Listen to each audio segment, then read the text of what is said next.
سلطان صلاح الدین ایوبی کے دور کے واقعہ نگاروں کی تحریروں میں ایک شخص سیف اللہ کا ذکر ان الفاظ میں آتا ہے کہ اگر کسی انسان نے سلطان ایوبی کی عبادت کی ہے تو وہ سیف اللہ تھا۔ سلطان ایوبی کے گہرے دوست اور دست راست بہاؤالدین شداد کی اس ڈائری میں، جو آج بھی عربی زبان میں محفوظ ہے، سیف اللہ کا ذکر ذرا تفصیل سے ملتا ہے۔ یہ شخص جس کا نام کسی باقاعدہ تاریخ میں نہیں ملتا، سلطان صلاح الدین ایوبی کی وفات کے بعد 17 سال زندہ رہا۔ واقعہ نگار لکھتے ہیں کہ اس نے عمر کے یہ آخری 17 سال سلطان ایوبی کی قبر کی مجاوری میں گزار دیے تھے۔ اس نے وصیت کی تھی کہ وہ مر جائے تو اسے سلطان کے ساتھ دفن کیا جائے، مگر سیف اللہ کی کوئی حیثیت نہیں تھی۔ وہ ایک گمنام انسان تھا جسے عام قبرستان میں دفن کیا گیا، اور وہ وقت جلد ہی آ گیا کہ اس قبرستان پر انسانوں نے بستی آباد کر لی اور قبرستان کا نام و نشان مٹا ڈالا۔ تاریخی لحاظ سے سیف اللہ کی اہمیت یہ تھی کہ وہ سمندر پار سے صلاح الدین ایوبی کو قتل کرنے آیا تھا۔ اس وقت اس کا نام میگنانا ماریوس تھا۔ اس نے اسلام کا صرف نام سنا تھا، اسے کچھ علم نہیں تھا کہ اسلام کیسا مذہب ہے۔ صلیبیوں کے پروپیگنڈے کے مطابق اسے یقین تھا کہ اسلام ایک قابل نفرت مذہب اور مسلمان ایک قابل نفرت فرقہ ہے جو عورتوں کا شیدائی اور انسانی گوشت کھانے کا عادی ہے۔ لہٰذا میگنانا ماریوس جب کبھی مسلمان کا لفظ سنتا تھا تو وہ نفرت سے تھوک دیا کرتا تھا۔ وہ بے مثال جرأت کا مظاہرہ کرتے ہوئے جب سلطان صلاح الدین ایوبی تک پہنچا تو میگنانا ماریوس قتل ہو گیا اور اس کے مردہ وجود سے سیف اللہ نے جنم لیا۔ تاریخ میں ایسے حکمرانوں کی کمی نہیں جنہیں قتل کیا گیا یا جن پر قاتلانہ حملے ہوئے، لیکن سلطان صلاح الدین ایوبی تاریخ کی ان معدود چند شخصیتوں میں سے ہے جسے قتل کرنے کی کوششیں دشمنوں نے بھی کی اور اپنوں نے بھی، بلکہ اپنوں نے اسے قتل کرنے کی غیروں سے زیادہ سازشیں کی۔ یہ امر افسوسناک ہے کہ سلطان ایوبی کی داستان ایمان افروز کے ساتھ ساتھ ایمان فروشوں کی کہانی بھی چلتی ہے۔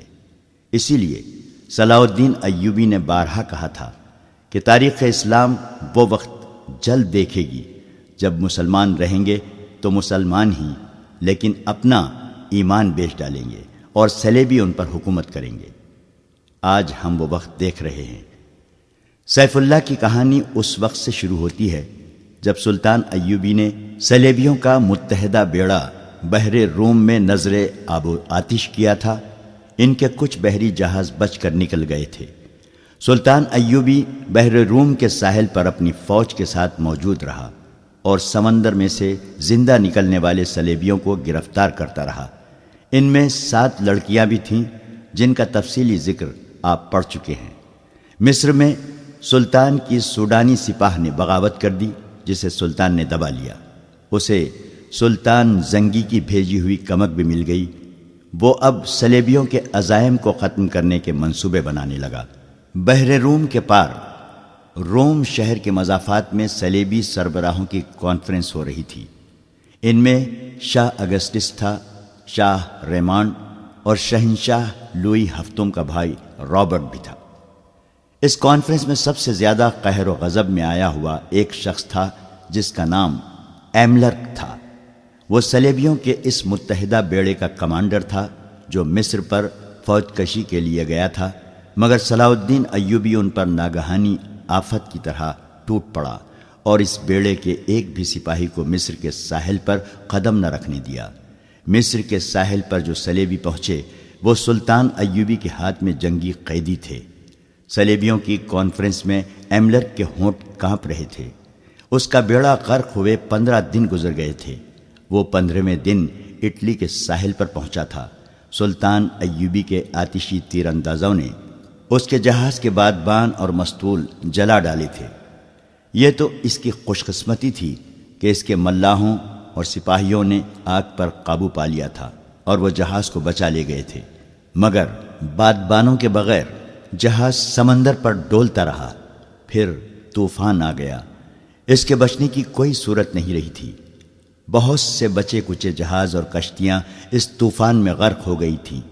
یہ ایک معجزہ تھا کہ ایملرک کا جہاز ڈولتا، بھٹکتا، ڈوب ڈوب کر ابھرتا اٹلی کے ساحل سے جا لگا تھا۔ اس میں اس کے ملاحوں کا بھی کمال شامل تھا۔ انہوں نے چپوؤں کے زور پر جہاز کو قابو میں رکھا تھا۔ ساحل پر پہنچتے ہی اس نے ان تمام ملاحوں اور سپاہوں کو بے دریغ انعام دیا۔ صلیبی سربراہ وہیں اس کے منتظر تھے۔ وہ اس پر غور کرنا چاہتے تھے کہ انہیں دھوکہ کس نے دیا ہے۔ ظاہر ہے کہ شک سوڈانی سالار ناجی پر ہی ہو سکتا تھا۔ اسی کے خط کے مطابق انہوں نے حملے کے لیے بیڑا روانہ کیا تھا، مگر ان کے ساتھ ناجی کا تحریری رابطہ پہلے بھی موجود تھا۔ انہوں نے ناجی کے اس خط کی تحریر پہلے کے 2 خطوں سے ملائی تو انہیں شک ہوا کہ یہ کوئی گڑبڑ ہے۔ انہوں نے قاہرہ میں جاسوس بھیج رکھے تھے، مگر ان کے طرف سے بھی کوئی اطلاع نہیں ملی تھی۔ انہیں یہ بتانے والا کوئی نہ تھا کہ سلطان صلاح الدین ایوبی نے ناجی اور اس کے سازشی سالاروں کو خفیہ طریقے سے مروا دیا اور رات کی تاریکی میں گمنام قبروں میں دفن کر دیا تھا، اور صلیبی سربراہوں اور بادشاہوں کے وہم و گمان میں بھی یہ بات نہیں آ سکتی تھی کہ جس خط پر انہوں نے بیڑا روانہ کیا تھا وہ خط ناجی کا ہی تھا، مگر حملے کی تاریخ سلطان ایوبی نے تبدیل کر کے لکھی تھی۔ جاسوسوں کو ایسی معلومات کہیں سے بھی نہیں مل سکتی تھیں۔ یہ کانفرنس کسی نتیجے پر نہ پہنچ سکی۔ ایملرک کے منہ سے بات تک نہیں نکلی تھی۔ وہ شکست خوردہ تھا، غصے میں بھی تھا اور تھکا ہوا بھی تھا۔ کانفرنس اگلے روز کے لیے ملتوی کر دی گئی۔ رات کے وقت یہ تمام سربراہ شکست کا غم شراب میں ڈوبو رہے تھے۔ ایک آدمی اس محفل میں آیا، اسے صرف ریمانڈ جانتا تھا۔ وہ ریمانڈ کا قابل اعتماد جاسوس تھا۔ وہ حملے کی شام مصر کے ساحل پر اترا تھا۔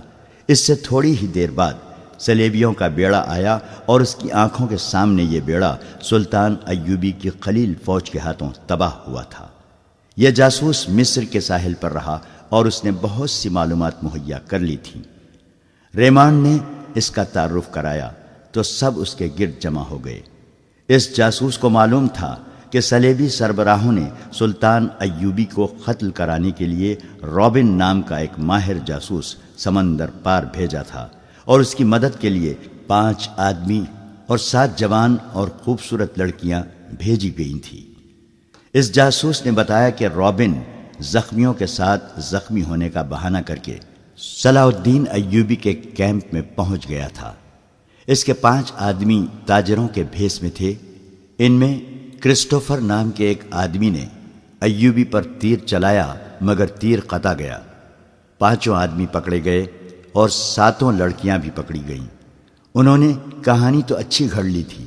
سلطان ایوبی نے لڑکیوں کو پناہ میں لے لیا اور 5 آدمیوں کو چھوڑ دیا تھا، مگر ایوبی کا ایک ماہر سراغ رساں جس کا نام علی بن سفیان ہے اچانک آ گیا۔ اس نے سب کو گرفتار کر لیا اور 5 میں سے ایک آدمی کو سب کے سامنے قتل کرا کے دوسروں سے اقبال جرم کروا لیا۔ جاسوس نے کہا، میں نے اپنے متعلق بتایا تھا کہ میں ڈاکٹر ہوں، اس لیے سلطان نے مجھے زخمیوں کی مرہم پٹی کی ڈیوٹی دے دی۔ وہیں مجھے یہ اطلاع ملی کہ سوڈانیوں نے بغاوت کی تھی جو دبا لی گئی ہے، اور سوڈانی افسروں اور لیڈروں کو ایوبی نے گرفتار کر لیا ہے۔ رابن، 4 آدمی اور 6 لڑکیاں ایوبی کی قید میں ہیں، لیکن ابھی تک ساحل پر ہیں۔ 7ویں لڑکی جو سب سے زیادہ ہوشیار ہے لاپتہ ہے۔ اس کا نام موبینا ارتلاس ہے اور موبی کہلاتی ہے۔ ایوبی بھی کیمپ میں نہیں ہے اور اس کا سراغ رساں علی بن سفیان بھی وہاں نہیں ہے۔ میں بڑی مشکل سے نکل کر آیا ہوں۔ بڑی زیادہ اجرت پر تیز رفتار کشتی مل گئی تھی۔ میں یہ خبر دینے آیا ہوں کہ رابن، اس کے آدمی اور لڑکیاں موت کے خطرے میں ہیں۔ مردوں کی ہمیں فکر نہیں کرنا چاہیے، لڑکیوں کو بچانا لازمی ہے۔ آپ جانتے ہیں کہ سب جوان ہیں اور چنی ہوئی خوبصورت ہیں۔ مسلمان ان کا جو حال کر رہے ہوں گے اس کا تصور آپ کر سکتے ہیں۔ ہمیں یہ قربانی دینی پڑے گی، شاہ اگسٹس نے کہا۔ اگر مجھے یقین دلایا جائے کہ لڑکیوں کو جان سے مار دیا جائے گا تو میں یہ قربانی دینے کے لیے تیار ہوں، ریمانڈ نے کہا، مگر ایسا نہیں ہوگا۔ مسلمان ان کے ساتھ وحشیوں کا سلوک کر رہے ہوں گے، لڑکیاں ہم پر لعنت بھیج رہی ہوں گی، میں انہیں بچانے کی کوشش کروں گا۔ یہ بھی ہو سکتا ہے، رابرٹ نے کہا، کہ مسلمان ان لڑکیوں کے ساتھ اچھا سلوک کر کے ہمارے خلاف جاسوسی کے لیے استعمال کرنے لگیں۔ بہرحال ہمارا یہ فرض ہے کہ انہیں قید سے آزاد کرائیں۔ میں اس کے لیے اپنا آدھا خزانہ خرچ کرنے کے لیے تیار ہوں۔ یہ لڑکیاں صرف اس لیے قیمتی نہیں کہ یہ لڑکیاں ہیں، جاسوس نے کہا، وہ دراصل تربیت یافتہ ہیں۔ اتنے خطرناک کام کے لیے ایسی لڑکیاں ملتی کہاں ہیں؟ آپ کسی جوان لڑکی کو ایسے کام کے لیے تیار نہیں کر سکتے کہ وہ دشمن کے پاس جا کر اپنے آپ کو دشمن کے حوالے کر دے، دشمن کی عیاشی کا ذریعہ بنے اور جاسوسی اور تقریب کاری کرے۔ اس کام میں عزت تو سب سے پہلے دینی پڑتی ہے، اور یہ خطرہ تو ہر وقت لگا رہتا ہے کہ جو ہی دشمن کو پتہ چلے گا کہ یہ لڑکی جاسوس ہے تو اسے اذیتیں دی جائیں گی، پھر اسے جان سے مار دیا جائے گا۔ ان لڑکیوں کو ہم نے زر کثیر صرف کر کے حاصل کیا، پھر ٹریننگ دی تھی اور انہیں بڑی محنت سے مصر اور عرب کی زبان سکھائی تھی۔ ایک ہی بار 7 تجربے کار لڑکیوں کو ضائع کرنا عقل مندی نہیں ہے۔ کیا تم اعتماد سے کہہ سکتے ہو کہ لڑکیوں کو ایوبی کے کیمپ سے نکالا جا سکتا ہے؟ اگسٹس نے پوچھا۔ جی ہاں، جاسوس نے کہا، نکالا جا سکتا ہے۔ اس کے لیے غیر معمولی طور پر دلیر اور پختہ کار آدمیوں کی ضرورت ہے، مگر یہ بھی ہو سکتا ہے کہ وہ 1-2 دنوں تک رابن، اس کے 4 آدمیوں اور لڑکیوں کو قاہرہ لے جائیں۔ وہاں سے نکالنا بہت ہی مشکل ہوگا۔ اگر ہم وقت ضائع نہ کریں تو ہم انہیں کیمپ میں ہی جا لیں گے۔ آپ مجھے 20 آدمی دے دیں، میں ان کی رہنمائی کروں گا، لیکن آدمی ایسے ہوں جو جان پر کھیلنا جانتے ہوں۔ ہمیں ہر قیمت پر ان لڑکیوں کو واپس لانا ہے، ایملرک نے گرج کر کہا۔ اس پر بحر روم میں جو بیتی تھی، اس کا وہ انتقام لینے کو پاگل ہوا جا رہا تھا۔ وہ صلیبیوں کے متحدہ بیڑے اور اس بیڑے میں سوار لشکر کا سپریم کمانڈر بن کر اس امید پر گیا تھا کہ مصر کی فتح کا صحرا اس کے سر بندھے گا، مگر صلاح الدین ایوبی نے اسے مصر کے ساحل کے قریب بھی نہ جانے دیا۔ وہ جلتے ہوئے جہاز میں زندہ جل جانے سے بچا تو طوفان میں گر گیا۔ اب بات کرتے اس کے ہونٹ کانپتے تھے، اور وہ زیادہ تر باتیں میز پر مکے مار مار کر یا اپنی راند پر زور زور سے ہاتھ مار کر اپنے جذبات کا اظہار کرتا تھا۔ اس نے کہا، میں لڑکیوں کو بھی لاؤں گا اور صلاح الدین ایوبی کو قتل بھی کراؤں گا۔ میں انہی لڑکیوں کو مسلمانوں کی سلطنت کی جڑیں کھوکھلی کرنے کے لیے استعمال کروں گا۔ میں سچے دل سے آپ کی تائید کرتا ہوں شاہ ایملرک، ریمانڈ نے کہا۔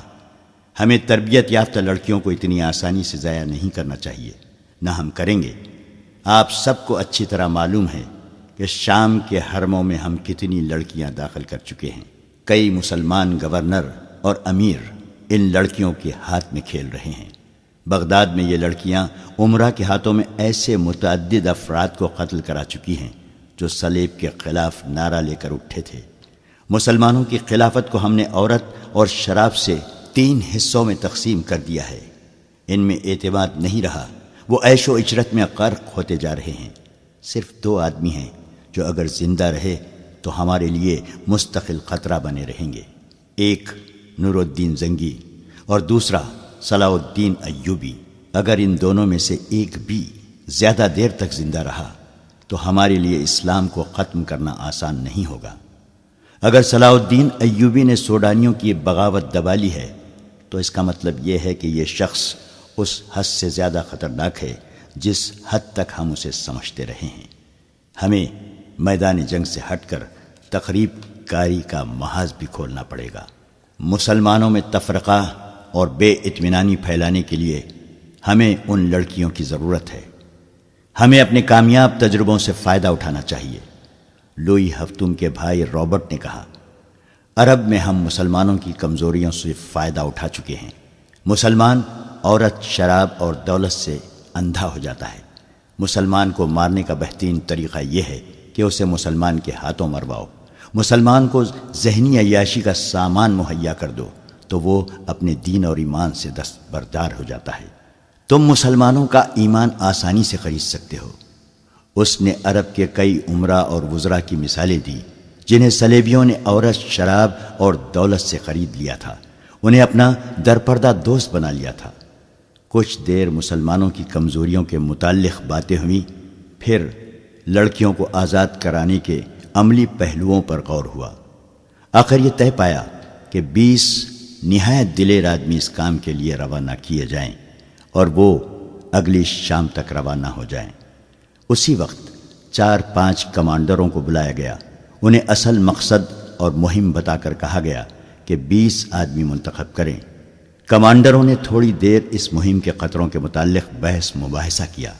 ایک کمانڈر نے کہا، ہم پہلے ہی ایک ایسی فورس تیار کر رہے ہیں جو مسلمانوں کے کیمپوں پر شب خون مارا کرے گی اور ان کی متحرک فوج پر بھی رات کو حملے کر کے پریشان کرتی رہے گی۔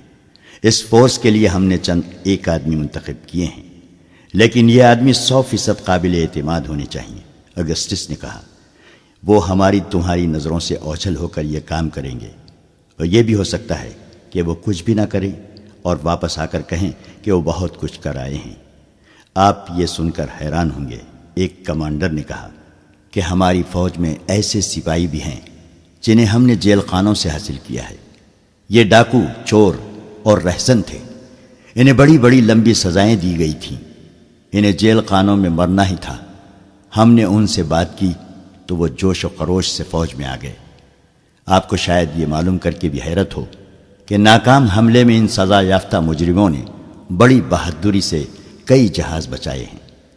میں لڑکیوں کو مسلمانوں سے آزاد کرانے کی مہم میں ایسے 3 آدمی بھیجوں گا۔ مورخوں نے لکھا ہے کہ مسلمانوں میں عیش و عشرت کا رجحان بڑھ گیا اور اتحاد ختم ہو رہا تھا۔ عیسائیوں نے مسلمانوں کو اخلاقی تباہی تک پہنچانے میں ذہنی عیاشی کا ہر سامان مہیا کیا۔ اب انہیں یہ توقع تھی کہ مسلمانوں کو ایک ہی حملے میں ختم کر دیں گے، چنانچہ ان کے خلاف عیسائی دنیا میں نفرت کی طوفانی مہم چلائی گئی اور ہر کسی کو اسلام کے خلاف جنگ میں شریک ہونے کی دعوت دی گئی۔ اس کے جواب میں معاشرے کے ہر شعبے کے لوگ صلیبی لشکر میں شامل ہونے لگے۔ ان میں پادری بھی شامل ہوئے اور عادی مجرم بھی گناہوں سے توبہ کر کے مسلمانوں کے خلاف مسلح ہو گئے۔ بعض ملکوں کے جیل خانوں میں جو مجرم لمبی قید کی سزائیں بھگت رہے تھے وہ بھی فوج میں بھرتی ہو گئے۔ ان مجرموں کے متعلق عیسائیوں کا تجربہ غالباً اچھا تھا، جس کے پیش نظر ایک کمانڈر نے لڑکیوں کو آزاد کرانے اور سلطان صلاح الدین ایوبی کو قتل کرنے کے لیے قیدی مجرموں کا انتخاب کیا تھا۔ صبح تک 20 انتہائی دلیر اور ذہین آدمی چن لیے گئے۔ ان میں میگنانا ماریوس بھی تھا، جسے روم کے جیل خانے سے لایا گیا تھا۔ اس جاسوس کو جو ڈاکٹر کے بہروپ میں سلطان ایوبی کے کیمپ میں رہا اور فرار ہو آیا تھا، اس کو کمانڈو پارٹی کا کمانڈر اور گائیڈ مقرر کیا گیا۔ اس پارٹی کو یہ مشن دیا گیا کہ لڑکیوں کو مسلمانوں کی قید سے نکالنا ہے۔ اگر رابن اور اس کے 4 ساتھیوں کو بھی آزاد کرایا جا سکے تو کرا لینا، ورنہ ان کے لیے کوئی خطرہ مول لینے کی ضرورت نہیں۔ دوسرا مشن تھا صلاح الدین کا قتل۔ اس پارٹی کو کوئی عملی ٹریننگ نہ دی گئی، صرف زبانی ہدایت اور ضروری ہتھیار دے کر اسی روز ایک بادبانی کشتی میں ماہی گیروں کے بھیس میں روانہ کر دیا گیا۔ جس وقت یہ کشتی اٹلی کے ساحل سے روانہ ہوئی، سلطان صلاح الدین ایوبی سوڈانیوں کی بغاوت کو مکمل طور پر دبا چکا تھا۔ سوڈانیوں کے بہت سے کماندار مارے گئے یا زخمی ہو گئے تھے اور بہت سے سلطان ایوبی کے دفتر کے سامنے کھڑے تھے۔ انہوں نے ہتھیار ڈال کر شکست اور سلطان ایوبی کی اطاعت قبول کر لی تھی۔ وہ سلطان کے حکم کے منتظر تھے۔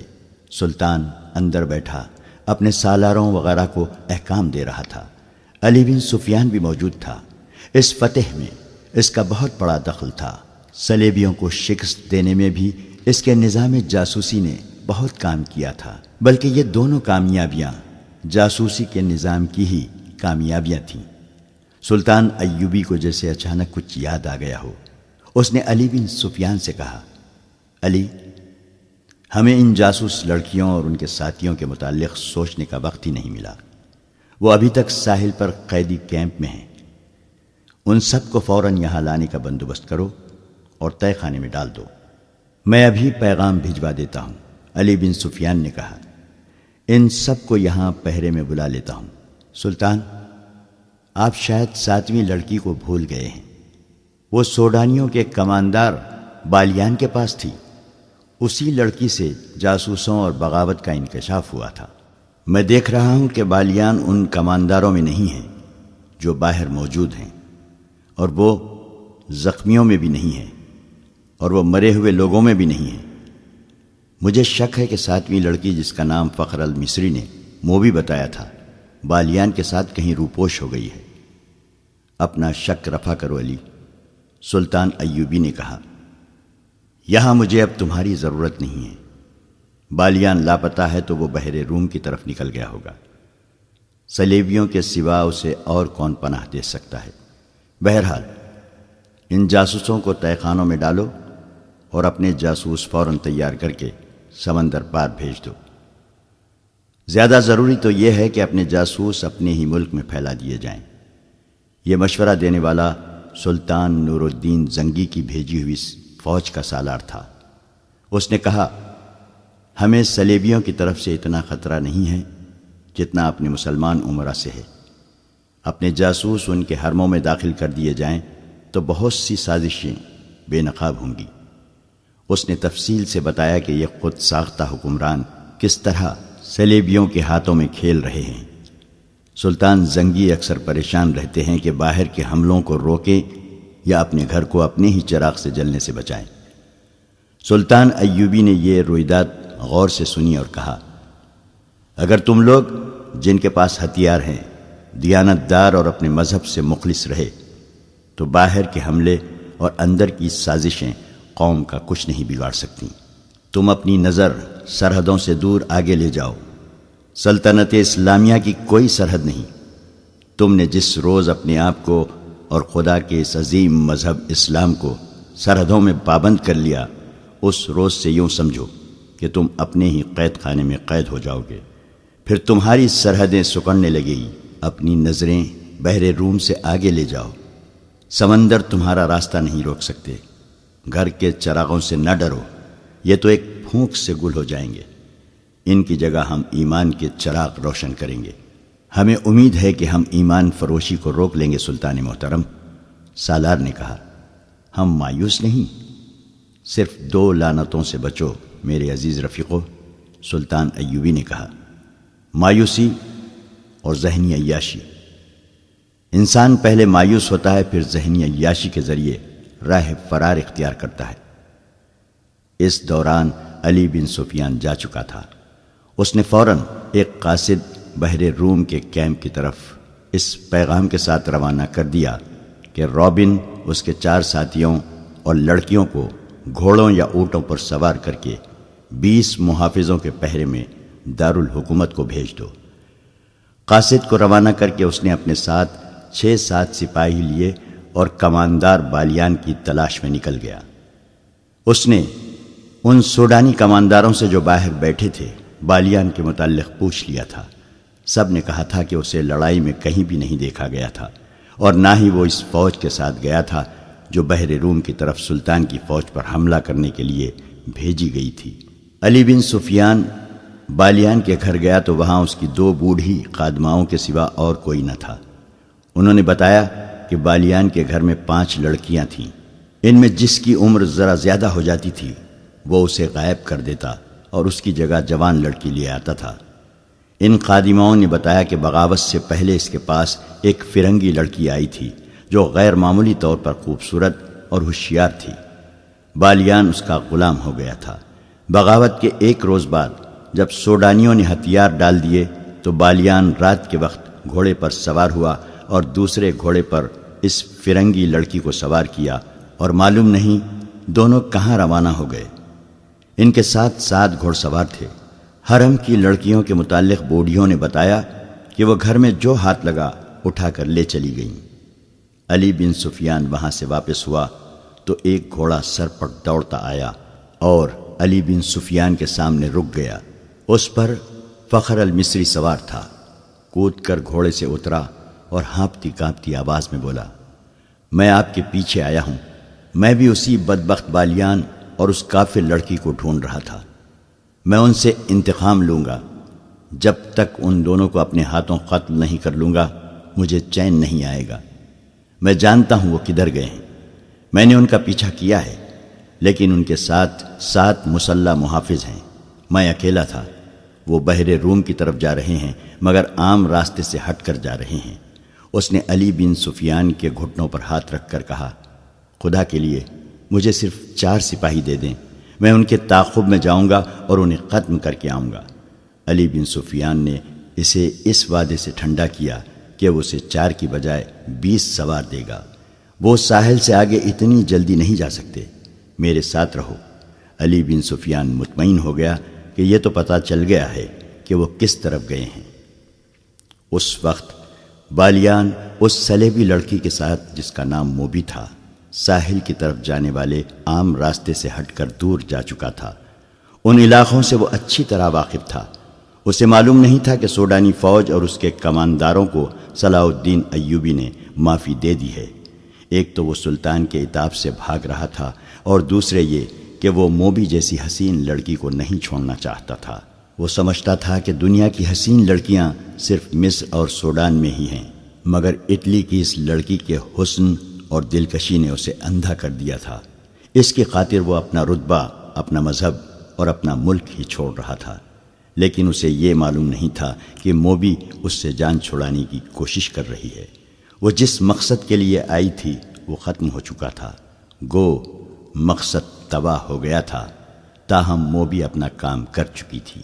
اس کے لیے اس نے اپنے جسم اور اپنی عزت کی قربانی دی تھی۔ وہ ابھی تک اپنی عمر سے دگنی عمر کے آدمی کی عیاشی کا ذریعہ بنی ہوئی تھی۔ بالیان اس خوش فہمی میں مبتلا تھا کہ موبی اسے بری طرح چاہتی ہے، مگر موبی اس سے نفرت کرتی تھی۔ وہ چونکہ مجبور تھی، اس لیے اکیلی بھاگ نہیں سکتی تھی۔ وہ اس مقصد کے لیے بالیان کو ساتھ لیے ہوئے تھی کہ اسے اپنی حفاظت کی ضرورت تھی۔ اسے بحر روم پار کرنا تھا یا رابن تک پہنچنا تھا۔ اسے معلوم نہیں تھا کہ رابن اور اس کے ساتھی، جو تاجروں کے بھیس میں تھے، پکڑے جا چکے ہیں۔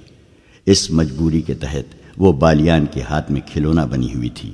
وہ کئی بار اسے کہہ چکی تھی کہ تیز چلو اور پڑاؤ کم کرو ورنہ پکڑے جائیں گے، لیکن بالیان جہاں اچھی سایہ دار جگہ دیکھتا رک جاتا۔ اس نے شراب کا ذخیرہ اپنے ساتھ رکھ لیا تھا۔ ایک رات موبی نے ایک ترکیب سوچی۔ اس نے بالیان کو اتنی زیادہ پلا دی کہ وہ بے سدھ ہو گیا۔ ان کے ساتھ جو 7 محافظ تھے وہ کچھ پرے سو گئے تھے۔ موبی نے دیکھا تھا کہ ان میں سے ایک ایسا ہے جو جوان ہے اور سب پر چھایا رہتا ہے۔ بالیان زیادہ تر اسی کے ساتھ ہر بات کیا کرتا تھا۔ موبی نے اسے جگایا اور تھوڑی دور لے گئی۔ اس سے کہا، تم اچھی طرح جانتے ہو کہ میں کون ہوں، کہاں سے آئی ہوں اور یہاں کیوں آئی تھی۔ میں تم لوگوں کے لیے مدد لائی تھی تاکہ تم صلاح الدین ایوبی جیسے غیر ملکیوں سے آزاد ہو سکو، مگر تمہارا یہ کماندار بالیان اس قدر عیاش آدمی ہے کہ اس نے شراب پی کر بدمست ہو کر میرے جسم کے ساتھ کھیلنا شروع کر دیا۔ بجائے اس کے کہ وہ عقل مندی سے بغاوت کا منصوبہ بناتا اور فتح حاصل کرتا، اس نے مجھے اپنے حرم کی لونڈی بنا لیا اور اندھا دھن فوج کو 2 حصوں میں تقسیم کر کے ایسی لاپرواہی سے حملہ کروایا کہ ایک ہی رات میں تمہاری اتنی بڑی فوج ختم ہو گئی۔ تمہاری شکست کا ذمہ دار یہ شخص ہے۔ اب یہ میرے ساتھ صرف عیاشی کے لیے جا رہا ہے اور مجھے کہتا ہے کہ میں اسے سمندر پار لے جاؤں، اسے اپنی فوج میں رتبہ دلاؤں اور اس کے ساتھ شادی کر لوں، مگر مجھے اس شخص سے نفرت ہے۔ میں نے فیصلہ کیا ہے کہ اگر مجھے شادی ہی کرنی ہے اور اپنے ملک میں جا کر اسے فوج میں رتبہ دلانا ہے تو مجھے ایسے آدمی کا انتخاب کرنا چاہیے جو میرے دل کو اچھا لگے۔ وہ آدمی تم ہو۔ تم جوان ہو، دلیر ہو، عقل مند ہو۔ میں نے جب سے تمہیں دیکھا ہے تمہیں چاہ رہی ہوں۔ مجھے اس بوڑھے سے بچاؤ، میں تمہاری ہوں۔ سمندر پار چلو، فوج کا رتبہ اور مال و دولت تمہارے قدموں میں ہوگا، مگر اس آدمی کو یہیں ختم کرو۔ دیکھو وہ سویا ہوا ہے، اسے قتل کر دو اور آؤ نکل چلیں۔ اس نے محافظ کے گلے میں باہیں ڈال دی۔ محافظ اس کے حسن میں گرفتار ہو گیا۔ اس نے دیوانہ وار لڑکی کو اپنے بازوؤں میں جکڑ لیا۔ موبی اس جادوگری کی ماہر تھی۔ وہ ذرا پرے ہٹ گئی۔ محافظ اس کی طرف بڑھا تو عقب سے ایک برچھی اس کی پیٹھ میں اتر گئی۔ اس کے منہ سے ہائے نکلی اور وہ پہلو کے بل لڑک گیا۔ برچھی اس کی پیٹھ سے نکلی اور اسے آواز سنائی دی، نمک حرام، نمک حرام کو زندہ رہنے کا حق نہیں۔ لڑکی کی چیخ نکل گئی۔ وہ اٹھی اور اتنا ہی کہنے پائی تھی کہ تم نے اسے قتل کر دیا ہے کہ پیچھے سے ایک ہاتھ نے اس کے بازو کو جکڑ لیا اور جھٹکا دے کر اپنے ساتھ لے لیا۔ اسے بالیان کے پاس پھینک کر کہا، ہم اس شخص کے پالے ہوئے دوست ہیں، ہماری زندگی اسی کے ساتھ ہے، تم ہم میں سے کسی کو اس کے خلاف گمراہ نہیں کر سکتی۔ جو گمراہ ہوا اس نے سزا پالی ہے۔ بالیان شراب کے نشے میں بے ہوش پڑا تھا۔ تم لوگوں نے یہ بھی سوچا ہے کہ تم کہاں جا رہے ہو؟ موبی نے پوچھا۔ سمندر میں ڈوبنے، ایک نے جواب دیا۔ تمہارے ساتھ ہمارا کوئی تعلق نہیں ہے، جہاں تک بالیان جائے گا ہم وہیں تک جائیں گے۔ اور وہ دونوں جا کر لیٹ گئے۔ دوسرے دن بالیان جاگا تو اسے رات کا واقعہ بتایا گیا۔ موبی نے کہا کہ وہ مجھے جان کی دھمکی دے کر اپنے ساتھ لے گیا تھا۔ بالیان نے اپنے محافظوں کو شاباشی دی۔ اس کی یہ بات سنی انسنی کر دی کہ یہ لڑکی اسے گمراہ کر کے لے گئی تھی اور انہوں نے اس کی باتیں سنی تھیں۔ وہ موبی کے حسن اور شراب میں مدہوش ہو کر سب کچھ بھول گیا۔ موبی نے اسے ایک بار پھر کہا کہ تیز چلنا چاہیے، مگر بالیان نے پرواہ نہ کی۔ وہ اپنے آپ میں نہیں تھا۔ موبی اب آزاد نہیں ہو سکتی تھی۔ اس نے دیکھ لیا تھا کہ یہ لوگ اپنے دوستوں کو قتل کرنے سے بھی گریز نہیں کرتے۔ علی بن سفیان نے نہ جانے کیا سوچ کر ان کا تعاقب نہ کیا۔ بغاوت کے بعد کے حالات کو معمول پر لانے کے لیے وہ سلطان ایوبی کے ساتھ بہت مصروف ہو گیا تھا۔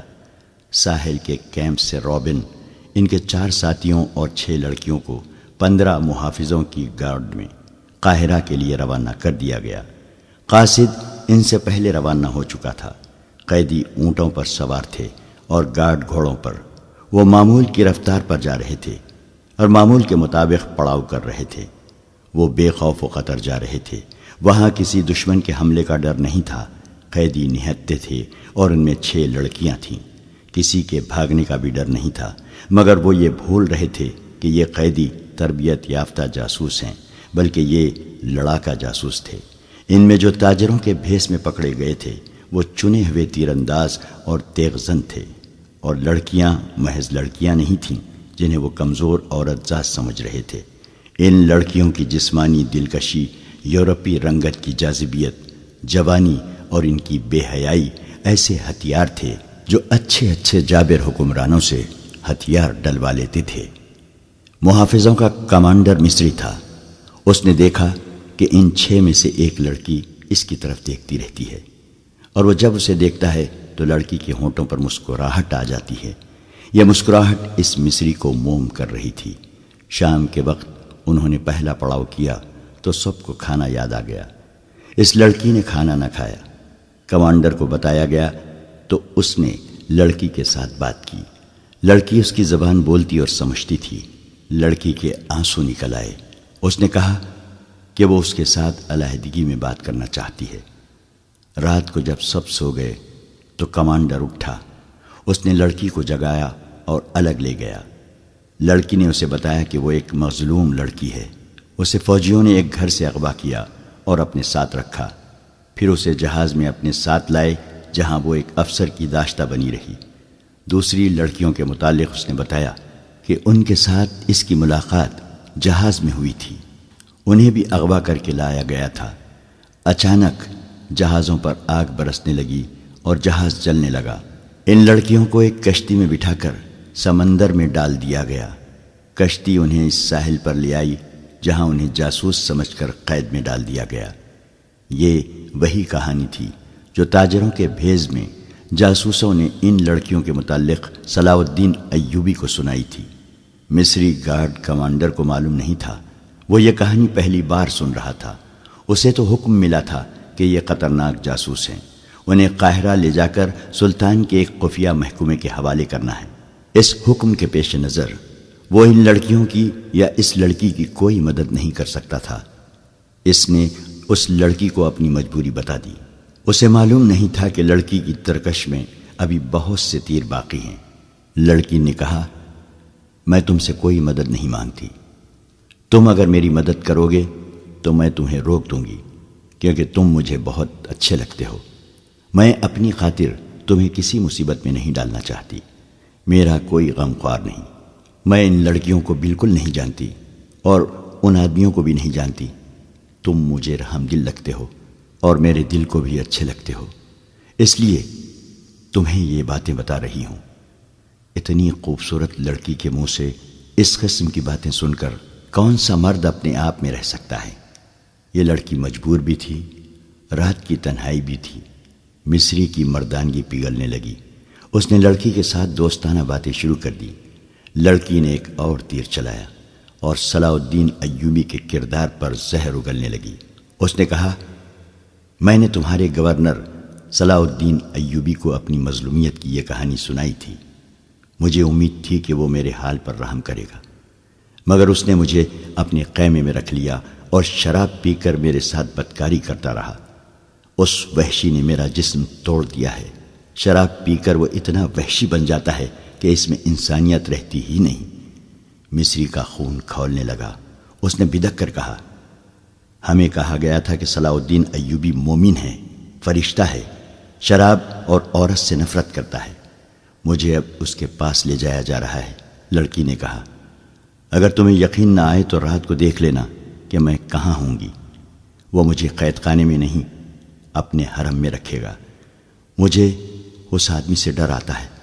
اس قسم کی بہت سی باتوں سے لڑکی نے اس مصری کے دل میں صلاح الدین ایوبی کے خلاف نفرت پیدا کر دی اور وہ پوری طرح مصری پر چھا گئی۔ اس کے دل اور دماغ پر قبضہ کر لیا۔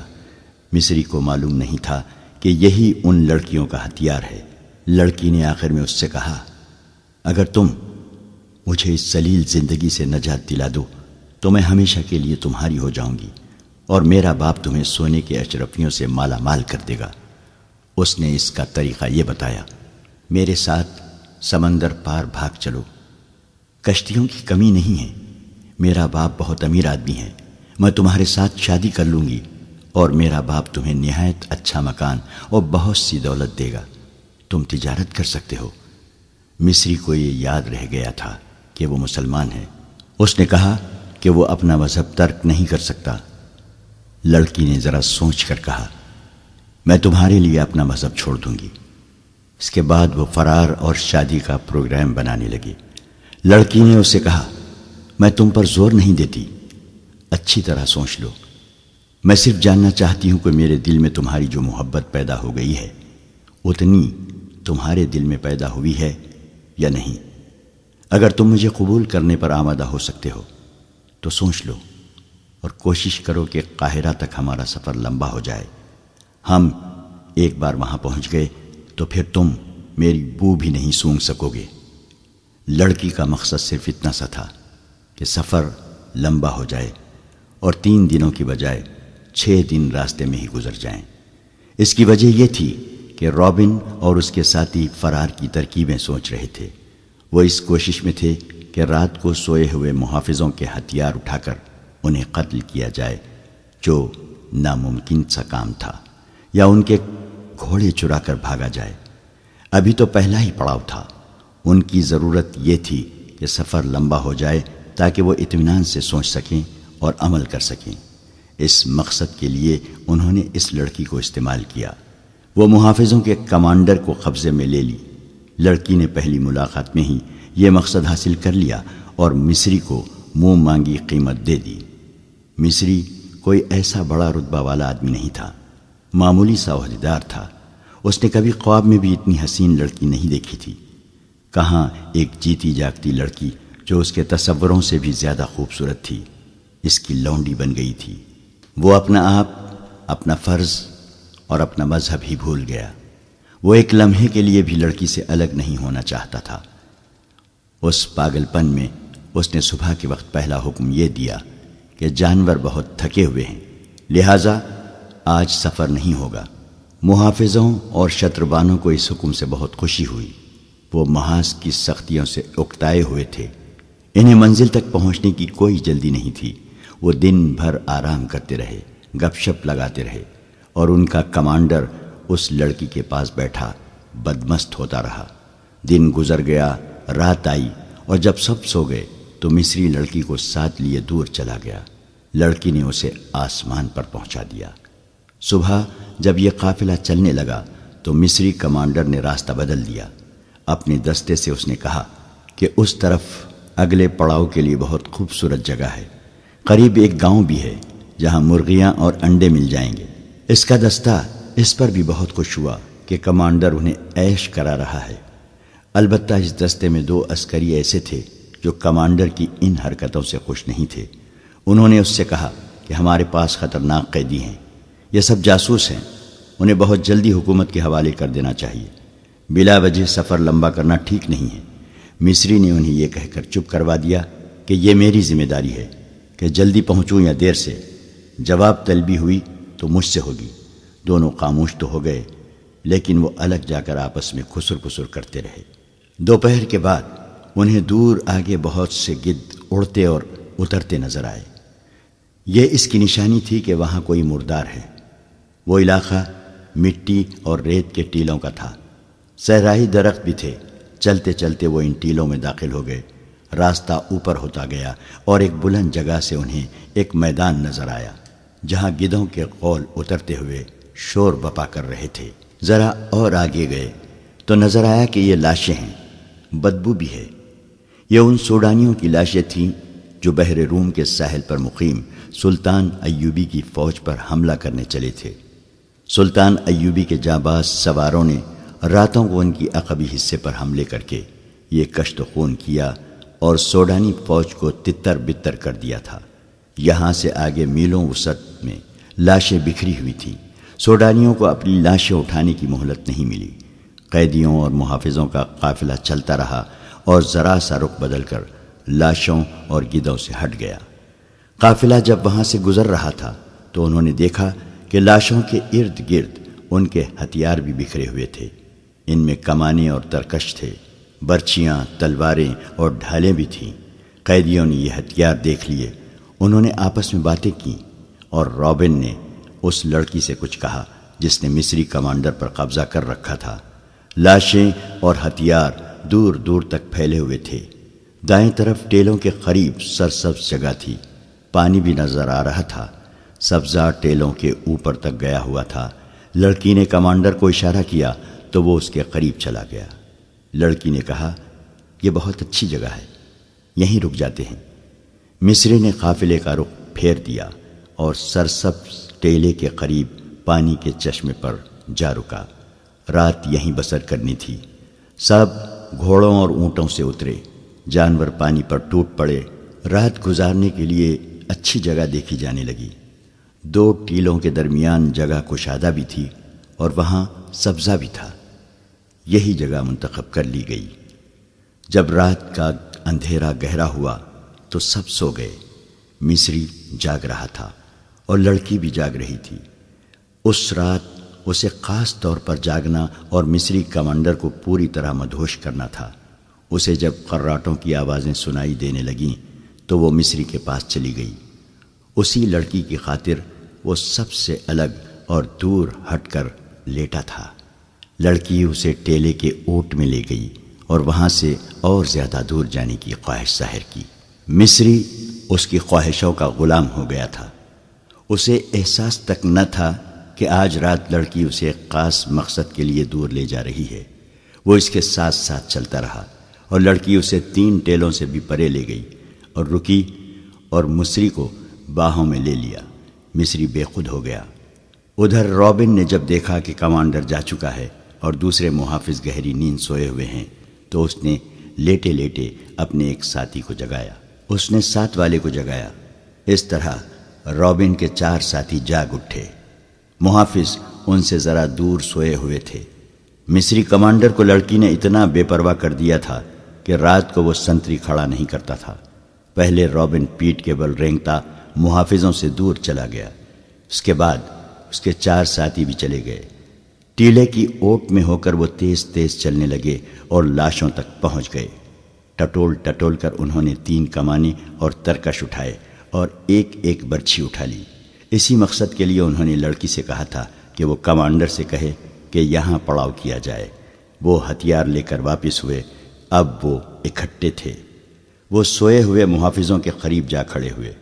رابن نے ایک محافظ کے سینے میں برچھی مارنے کے لیے برچھی ذرا سا اوپر اٹھائی، باقی 4 بھی ایک محافظ کے سر پر کھڑے تھے۔ یہ نہایت کامیاب چال تھی۔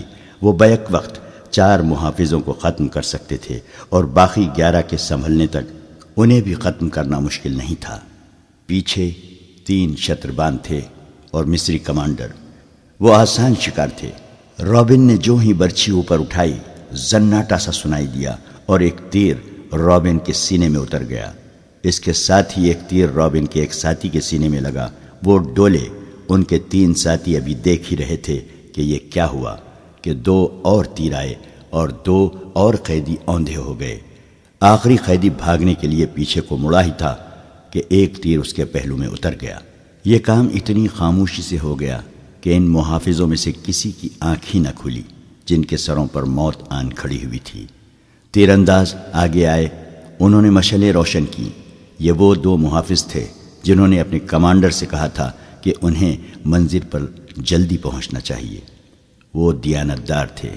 وہ سوئے ہوئے تھے۔ جب 4 قیدی ان کے قریب سے گزرے تو ان میں سے ایک کی آنکھ کھل گئی تھی۔ اس نے اپنے ساتھی کو جگایا اور قیدیوں کا تعاقب دبے پاؤں کیا۔ انہوں نے یہ ارادہ کیا تھا کہ اگر قیدیوں نے بھاگنے کی کوشش کی تو انہیں تیروں سے ختم کر دیں گے، مگر اس سے پہلے وہ دیکھنا چاہتے تھے کہ یہ کیا کرتے ہیں۔ اندھیرے میں انہیں جو کچھ نظر آ رہا تھا وہ دیکھتے رہے۔ قیدی ہتھیار اٹھا کر واپس آئے تو دونوں محافظ آ کر ٹیلے کے ساتھ چھپ کر بیٹھ گئے۔ جو ہی قیدیوں نے محافظ کو برچھیاں مارنے کے لیے برچھیاں اٹھائیں، انہوں نے تیر چلا دیے، پھر 4 کو ختم کر دیا۔ انہوں نے اپنے کمانڈر کو آواز دی تو اسے لاپتہ پایا۔ اس آواز سے لڑکیاں جاگ اٹھیں اور باقی محافظ بھی جاگے۔ لڑکیوں نے اپنے آدمیوں کی لاشیں دیکھیں۔ ہر ایک لاش میں ایک تیر اترا ہوا تھا۔ لڑکیاں خاموشی سے لاشوں کو دیکھتی رہیں۔ انہیں معلوم تھا کہ یہ آدمی آج رات کیا کریں گے۔ مصری کمانڈر وہاں نہیں تھا اور ایک لڑکی بھی غائب تھی۔ محافظوں کو معلوم نہیں تھا کہ جب ان قیدی جاسوسوں کے سینوں میں تیر داخل ہوئے تھے، بالکل اسی وقت ان کے مصری کمانڈر کی پیٹھ میں ایک خنجر اتر گیا تھا۔ اس کی لاش تیسرے ٹیلے کے ساتھ پڑی تھی۔ اس رات صحرا کی ریت خون کی پیاسی معلوم ہوتی تھی۔ مصری کمانڈر اپنے محافظ دستے اور قیدیوں سے بے خبر اس لڑکی کے ساتھ چلا گیا اور لڑکی اسے خاصا دور لے گئی تھی۔ اسے معلوم تھا کہ اس کے ساتھی ایک خونی ڈرامہ کھیلیں گے۔ لڑکی مصری کو ایک ٹیلے کے ساتھ لے کے بیٹھ گئی۔ اسی ٹیلے سے ذرا پرے بالیان اور اس کے 6 محافظوں نے پڑاؤ ڈال رکھا تھا۔ ان کے گھوڑے کچھ دور بندھے ہوئے تھے۔ بالیان موبی کو ساتھ لیے ٹیلے کی طرف آ گیا۔ اس کے ہاتھ میں شراب کی بوتل تھی۔ موبی نے نیچے بچھانے کے لیے دری اٹھا رکھی تھی۔ بالیان محافظوں سے دور جا کر عیش و عشرت کرنا چاہتا تھا۔ اس نے دری بچھا دی اور موبی کو اپنے ساتھ بٹھا لیا۔ وہ بیٹھے ہی تھے کہ رات کے سکوت میں انہیں قریب سے کسی کی باتوں کی آوازیں سنائی دیں۔ وہ چونکے اور دم ساد کر سننے لگے۔ آواز کسی لڑکی کی تھی۔ بالیان اور موبی دبے پاؤں اس طرف آئے اور ٹیلے کی اوٹ سے دیکھا۔ انہیں 2 سائے بیٹھے ہوئے نظر آئے۔ صاف پتہ چلتا تھا کہ ایک عورت ہے اور ایک مرد۔ موبی اور زیادہ قریب آ گئی اور غور سے باتیں سننے لگی۔ مصری کمانڈر کے ساتھ اس لڑکی نے ایسی واضح باتیں کیں کہ موبی کو یقین ہو گیا کہ یہ اس کی ساتھی لڑکی ہے، اور یہ بھی واضح ہو گیا کہ اسے قاہرہ لے جایا جا رہا ہے۔ مصری نے جو حرکتیں اور باتیں کیں وہ تو بالکل ہی صاف تھیں، کسی شک کی گنجائش نہیں تھی۔ موبی جان گئی کہ یہ مصری اس لڑکی کو اس کی مجبوری کے عالم میں عیاشی کا ذریعہ بنا رہا ہے۔ موبی نے یہ بالکل نہ سوچا کہ ارد گرد کوئی اور بھی ہوگا، اور اس نے جو ارادہ کیا ہے اس کا نتیجہ کیا ہوگا۔ اس نے پیچھے ہٹ کر بالیان کے کان میں کہا، یہ مصری ہے اور یہ میرے ساتھ کی ایک لڑکی کے ساتھ عیش کر رہا ہے۔ اس لڑکی کو بچا لو۔ یہ مصری تمہارا دشمن ہے اور لڑکی تمہاری دوست۔ اس نے بالیان کو اور زیادہ بھڑکانے کے لیے کہا، یہ بڑی خوبصورت لڑکی ہے، اسے بچا لو اور اپنی سفری حرم میں اضافہ کر لو۔ بالیان شراب پیے ہوئے تھا۔ اس نے کمربند سے خنجر نکالا اور بہت تیزی سے آگے بڑھ کر خنجر مصری کمانڈر کی پیٹھ میں گھونپ دیا۔ خنجر نکال کر اسی تیزی سے ایک اور وار کیا۔ لڑکی مصری سے آزاد ہو کر اٹھ کھڑی ہوئی۔ موبی دوڑی اور اسے آواز دی۔ وہ دوڑ کر موبی سے لپٹ گئی۔ موبی نے اس سے پوچھا کہ دوسری کہاں ہیں؟ اس نے رابن اور دوسرے ساتھیوں کے متعلق بھی بتایا اور یہ بھی کہا کہ وہ 15 محافظوں کے پہرے میں ہیں۔ بالیان دوڑتا گیا اور اپنے 6 ساتھیوں کو بلا لایا۔ ان کے پاس کمانیں اور دوسرے ہتھیار تھے۔ اتنے میں قیدیوں کے محافظوں میں سے ایک اپنے مصری کمانڈر کو آوازیں دیتا ادھر آیا۔ بالیان کے ایک ساتھی نے تیر چلایا اور اس محافظ کو ختم کر دیا۔ وہ لڑکیوں نے اپنی جگہ لے جانے کے لیے آگے آگے چل پڑی۔ بالیان کو آخری ٹیلے کے پیچھے روشنی نظر آئی۔ اس نے ٹیلے کی اوٹ میں جا کر دیکھا، وہاں بڑی بڑی 2 مشعلیں جل رہی تھیں۔ ان کے ڈنڈے زمین پر گڑے ہوئے تھے۔ ان کے اوپر والے سروں پر تیل میں بھیگے ہوئے کپڑے لپٹے ہوئے تھے جو جل رہے تھے۔ بالیان اپنے ساتھیوں کے ساتھ اندھیرے میں تھا۔ اسے روشنی میں 5 لڑکیاں الگ کھڑی نظر آ رہی تھیں اور محافظ بھی دکھائی دے رہے تھے۔ ان کے درمیان 5 لاشیں پڑی تھیں جن میں تیر اترے ہوئے تھے۔ موبی اور دوسری لڑکی کی سسکیاں نکلنے لگیں۔ موبی کے اکسانے پر بالیان نے اپنے ساتھیوں سے کہا کہ یہ تمہارا شکار ہے، تیروں سے ختم کر دو۔ ان کی تعداد اب 14 تھی۔ یہ ان کی بدقسمتی تھی کہ وہ روشنی میں تھے۔ بالیان کے ساتھیوں نے کمانوں میں تیر ڈالے اور تمام تیر ایک ہی بار کمانوں سے نکلے۔ دوسرے ہی لمحے کمانوں میں 6 اور تیر آ چکے تھے۔ ایک ہی بار قیدیوں کے 6 محافظ ختم ہو گئے۔ باقی ابھی سمجھ ہی نہ سکے تھے کہ یہ تیر کہاں سے آئے۔ 6 اور تیروں نے 6 اور محافظوں کو گرا دیا۔ باقی دور رہ گئے تھے۔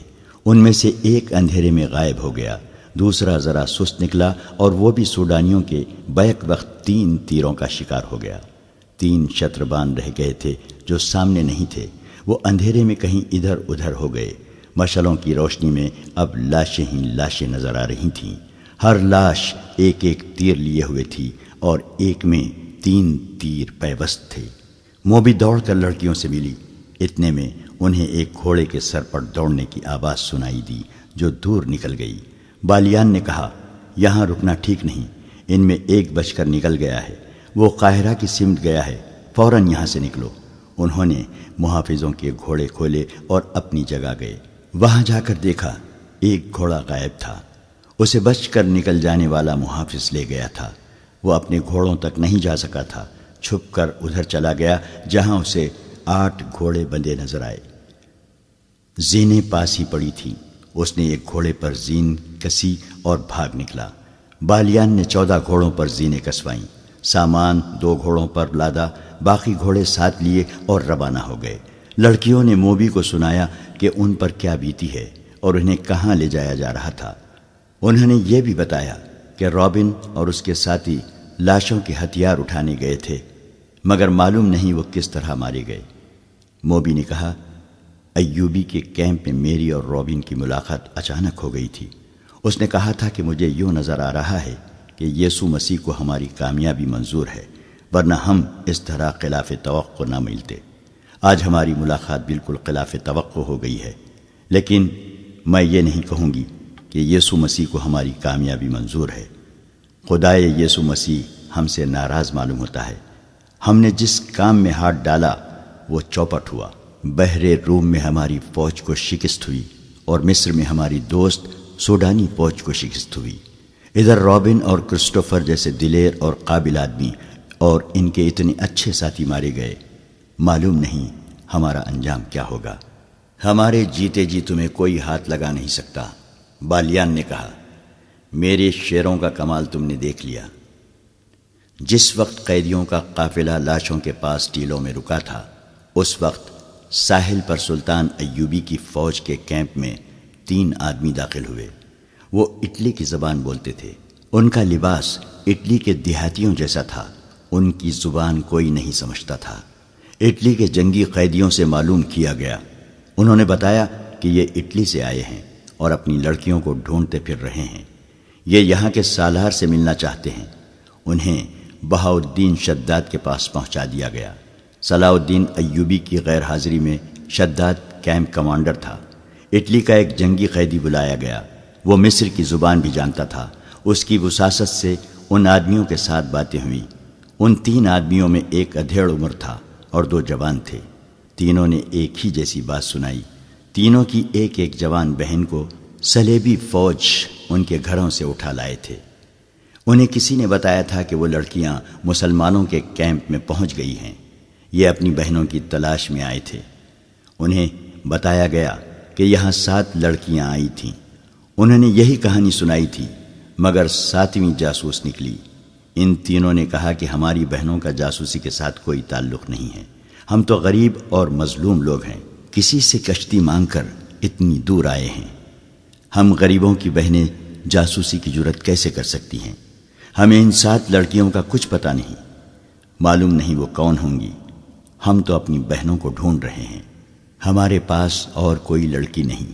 شداد نے بتایا، یہی 7 لڑکیاں تھیں جن میں سے ایک لاپتہ ہو گئی تھی اور باقی 6 کو پرسوں صبح یہاں سے روانہ کر دیا گیا ہے۔ اگر انہیں دیکھنا چاہتے ہو تو قاہرہ چلے جاؤ۔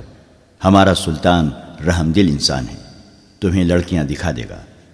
نہیں، ایک نے کہا، ہماری بہنیں جاسوس نہیں، وہ 7 کوئی اور ہوں گی۔ ہماری بہنیں سمندر میں ڈوب گئی ہوں گی یا ہمارے ہی فوجیوں نے انہیں اپنے پاس رکھا ہوا ہوگا۔ بہاؤالدین شداد نیک خصلت انسان تھا۔ اس نے ان دیہاتیوں کی مظلومیت سے متاثر ہو کر ان کی خاطر تواضع کی اور انہیں عزت سے رخصت کیا۔ اگر وہاں علی بن سفیان ہوتا تو ان تینوں کو اتنی آسانی سے نہ جانے دیتا۔ اس کی سراغ رساں نظریں بھانپ لیتی کہ یہ تینوں جھوٹ بول رہے ہیں۔ تینوں چلے گئے، کسی نے بھی نہ دیکھا کہ وہ کہاں گئے ہیں۔ وہ چلتے ہی چلے گئے اور شام تک چلتے ہی رہے۔ کیمپ سے دور جہاں کوئی خطرہ نہ تھا، وہ چٹانوں کے اندر چلے گئے۔ وہاں ان جیسے 18 آدمی بیٹھے ان کا انتظار کر رہے تھے۔ ان تینوں میں جو ادھیڑ عمر تھا وہ میگنانا ماریوس تھا۔ یہ صلیبیوں کی وہ کمانڈو پارٹی تھی جسے لڑکیوں کو آزاد کرانے اور اگر ممکن ہو سکے تو سلطان ایوبی کو قتل کرنے کا مشن دیا گیا تھا۔ ان تینوں نے کیمپ سے کچھ اور ضروری معلومات بھی حاصل کر لی تھیں۔ یہ بھی معلوم کر لیا تھا کہ صلاح الدین ایوبی یہاں نہیں، قاہرہ میں ہے۔ شداد کے ساتھ باتیں کرتے جہاں انہیں یہ معلوم ہو گیا تھا کہ لڑکیاں قاہرہ کو روانہ کر دی گئی ہیں، وہاں انہوں نے یہ بھی معلوم کر لیا تھا کہ ان کے ساتھ 5 مرد قیدی بھی ہیں۔ یہ پارٹی ایک بڑی کشتی میں آئی تھی۔ انہوں نے کشتی ساحل پر ایک ایسی جگہ باندھ دی تھی جہاں سمندر چٹان کو کاٹ کر اندر تک گیا ہوا تھا۔ ان لوگوں کو اب قاہرہ کے لیے روانہ ہونا تھا، مگر سواری نہیں تھی۔ یہ 3 آدمی جو کیمپ میں گئے تھے یہ بھی دیکھ آئے تھے کہ اس فوج کے گھوڑے اور اونٹ کہاں بندھے ہوئے ہیں۔ انہوں نے یہ بھی دیکھا تھا کہ کیمپ سے جانور چوری کرنا آسان نہیں۔ 21 گھوڑے یا اونٹ چوری نہیں کیے جا سکتے تھے۔ ابھی سورج طلوع ہونے میں بہت دیر تھی۔ وہ پیدل ہی چل پڑے۔ اگر انہیں سواری مل جاتی تو وہ قیدیوں کو راستے میں ہی جا لینے کی کوشش کرتے۔ اب وہ یہ سوچ کر پیدل چلے کہ قاہرہ میں جا کر قیدیوں کو چھڑانے کی کوشش کریں گے۔ سب جانتے تھے کہ یہ زندگی اور موت کی مہم ہے۔ صلیبی فوج کے سربراہوں اور شاہوں نے انہیں کامیابی کی صورت میں جو انعام دینے کا وعدہ کیا تھا وہ اتنا زیادہ تھا کہ کوئی کام کیے بغیر اپنے کنبوں سمیت ساری عمر آرام اور بے فکری کی زندگی بسر کر سکتے تھے۔ میگنانا ماریوس کو جیل خانے سے لایا گیا تھا۔ اسے ڈاکہ زنی کے جرم میں 30 سال سزائے قید دی گئی تھی۔ اس کے ساتھ 2 اور قیدی تھے جن میں ایک کی سزا 24 سال اور دوسرے کی 27 سال تھی۔ اس زمانے میں قید خانے قصاب خانے ہوتے تھے۔ مجرم کو انسان نہیں سمجھا جاتا تھا۔ بڑی ظالمانہ مشقت لی جاتی اور مویشیوں کی طرح کھانے کو بیکار خوراک دی جاتی تھی۔ قیدی رات کو بھی آرام نہیں کر سکتے تھے۔ ایسی قید سے موت بہتر تھی۔ ان تینوں کو انعام کے علاوہ سزا معاف کرنے کا وعدہ کیا گیا تھا۔ صلیب پر حلف لے کر انہیں اس پارٹی میں شامل کیا گیا تھا۔ جس پادری نے ان سے حلف لیا تھا اس نے انہیں بتایا تھا کہ وہ جتنے مسلمانوں کو قتل کریں گے اس سے 10 گنا ان کے گناہ بخشے جائیں گے، اور اگر انہوں نے صلاح الدین ایوبی کو قتل کیا تو ان کے تمام گناہ بخش دیے جائیں گے، اور اگلے جہاں خدائے یسوع مسیح انہیں جنت میں جگہ دیں گے۔ یہ معلوم نہیں کہ یہ تینوں قید خانے کے جہنم سے آزاد ہونے کے لیے موت کی اس مہم میں شامل ہوئے تھے، یا اگلے جہان جنت میں داخل ہونے کے لیے، یا انعام کا لالچ انہیں لے آیا تھا، یا وہ نفرت جو ان کے دلوں میں مسلمانوں کے خلاف ڈالی گئی تھی۔ بہرحال وہ عزم کے پختہ معلوم ہوتے تھے، اور ان کا جوش و خروش بتا رہا تھا کہ وہ کچھ کر کے ہی مصر سے نکلیں گے یا جانیں قربان کر دیں گے۔ باقی 18 تو فوج کے منتخب آدمی تھے۔ انہوں نے جلتے ہوئے جہازوں سے جانیں بچائی تھیں اور بڑی مشکل سے واپس گئے تھے۔ وہ مسلمانوں سے اس ذلت آمیز شکست کا انتقام لینا چاہتے تھے۔ انعام کا لالچ تو تھا ہی، یہی جذبہ تھا جس کے جوش سے وہ اندیکھی منزل کی سمت پیدل ہی چل پڑے۔ دوپہر کے وقت ایک گھوڑ سوار صلاح الدین ایوبی کے ہیڈ کوارٹر کے سامنے جا رکا۔ گھوڑے کا پسینہ پھوٹ رہا تھا اور سوار کے منہ سے تھکن کے مارے بات نہیں نکل رہی تھی۔ وہ گھوڑے سے اترا تو گھوڑے کا سارا جسم بڑی زور سے کانپا۔ گھوڑا گر پڑا اور مر گیا۔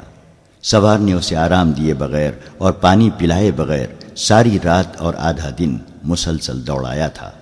سلطان ایوبی کے محافظوں نے سوار کو گھیرے میں لے لیا، اسے پانی پلایا، اور جب وہ بات کرنے کے قابل ہوا تو اس نے کہا کہ کسی سالار یا کماندار سے ملا دو۔ سلطان ایوبی خود ہی باہر آ گیا تھا۔ سوار اسے دیکھ کر اٹھا اور سلام کر کے کہا، سلطان کا اقبال بلند ہو، بری خبر لایا ہوں۔ سلطان ایوبی اسے اندر لے گیا اور کہا، خبر جلدی سناؤ۔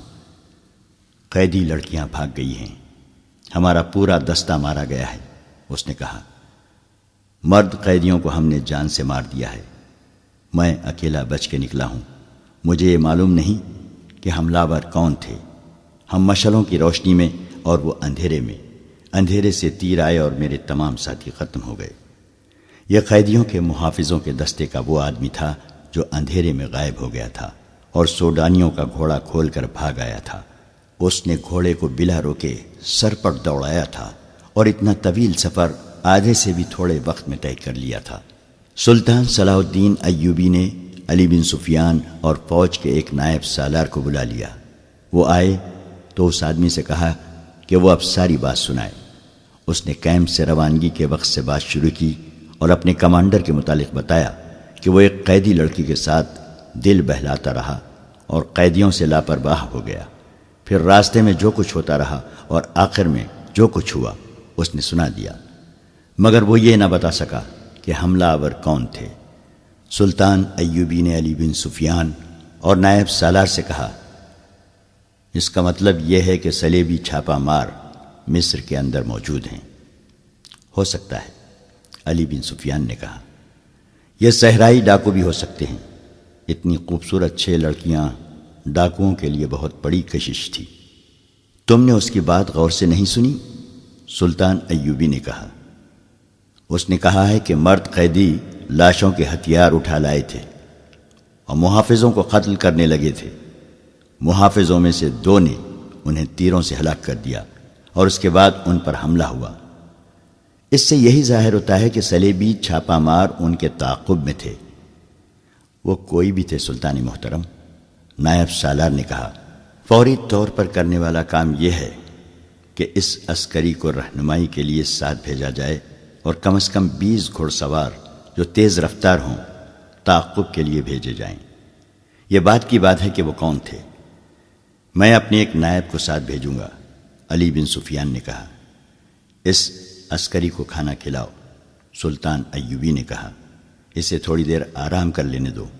اتنی دیر میں 20 سوار تیار کر دو اور تعاقب میں روانہ کرا دو۔ اگر ضرورت سمجھو تو زیادہ سوار بھیج دو۔ میں نے جہاں سے گھوڑا کھولا تھا وہاں 8 گھوڑے بندھے ہوئے تھے۔